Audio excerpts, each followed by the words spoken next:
জাটকা ধরা বন্ধ হলে ইলিশ উঠবে জাল ভরে। এই প্রতিপাদ্যে আগামীকাল থেকে শুরু হচ্ছে জাটকা সংরক্ষণ সপ্তাহ। এ সময় ইলিশের উৎপাদন বাড়াতে জাটকা ইলিশ ধরা, মজুতদারি, পাচার রোধ এবং সিন্ডিকেট ভাঙতে কাজ করবে সরকার। আজ সচিবালয়ে এক সংবাদ সম্মেলনে সাংবাদিকদের এই তথ্য জানান মৎস্য ও প্রাণী সম্পদ মন্ত্রণালয়ের উপদেষ্টা ফরিদা আক্তার। রিপোর্ট দিনার সুলতানার। পরিসংখ্যান বলছে দেশের মোট মাছ উৎপাদনের 11 ভাগ আসে ইলিশ মাছ থেকে, যার আনুমানিক অর্থমূল্য ৮,১২৫ কোটি টাকা। জিডিপিতে ইলিশের অবদান 1%-এরও বেশি। বিশ্বে আহরিত ইলিশের প্রায় 80% আহরণ হয় বাংলাদেশে। স্বাদে গন্ধে অতুলনীয় বাংলাদেশের ইলিশ ইতিমধ্যেই ভৌগোলিক নির্দেশক বা জিআই পণ্য হিসেবে স্বীকৃতি পেয়েছে। ইলিশের উৎপাদন বাড়াতে আগামীকাল থেকে 14 এপ্রিল পর্যন্ত চলবে জাটকা সংরক্ষণ সপ্তাহ। এ সময় সব ধরনের ইলিশ সংগ্রহ ও বিক্রিতে নিষেধাজ্ঞা আরোপ করা হয়েছে।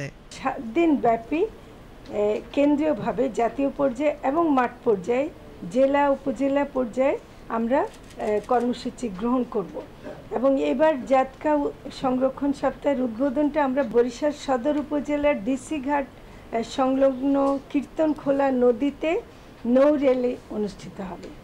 উপদেষ্টা জানান, প্রবাসীদের জন্য প্রথমবারের মতো সৌদি আরব ও সংযুক্ত আরব আমিরাতে ইলিশ রপ্তানির উদ্যোগ নিয়েছে সরকার।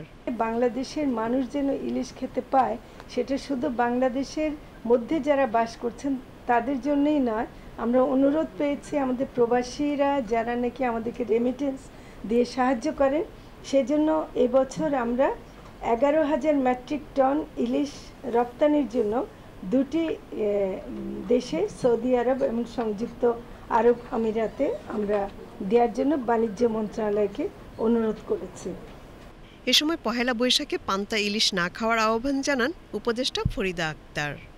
পরিষ্কারভাবে এটা বলতে চাই যে প্রথমত এটা আমাদের সংস্কৃতির কোনো অংশ না যে পান্তার সাথে ইলিশ খাওয়া হবে, বিশেষ করে এপ্রিল মাসে। অন্য সময় খেলে আমাদের কোনো ব্যাপার না, কিন্তু এই যে এপ্রিল মাসের 14 তারিখে যে পান্তার সাথে ইলিশ খাওয়া হয় সেটা যেন না খাওয়া হয় অনুরোধ করব, কারণ এটা জাটকা, এটা ইলিশ নয়।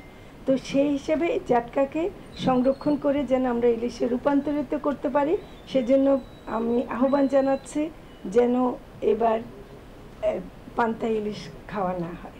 জেলেদের জন্য বিজিএফ-এর চাল বিতরণ কর্মসূচি থাকবে জানিয়ে উপদেষ্টা বলেন, এ সময় কেউ জাটকা ধরলে কঠোর আইনি পদক্ষেপ নেওয়া হবে। এবং সেটার জন্য দিনার সুলতানা, বিটিভি নিউজ।